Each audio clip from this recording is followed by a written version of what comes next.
ఈ సంవత్సరంలో సెప్టెంబర్ 7వ తారీఖున రాబోయే చంద్రగ్రహణం గురించి వివరాలు తెలుసుకుందాం. ఈ సంవత్సరంలో చివరి సంపూర్ణ చంద్రగ్రహణం సెప్టెంబర్ 7న జరగనుంది.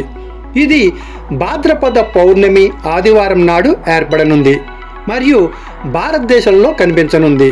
చంద్రగ్రహణం పట్టే సమయాలు: ప్రారంభం శతక గంటల 50 ఆసియా,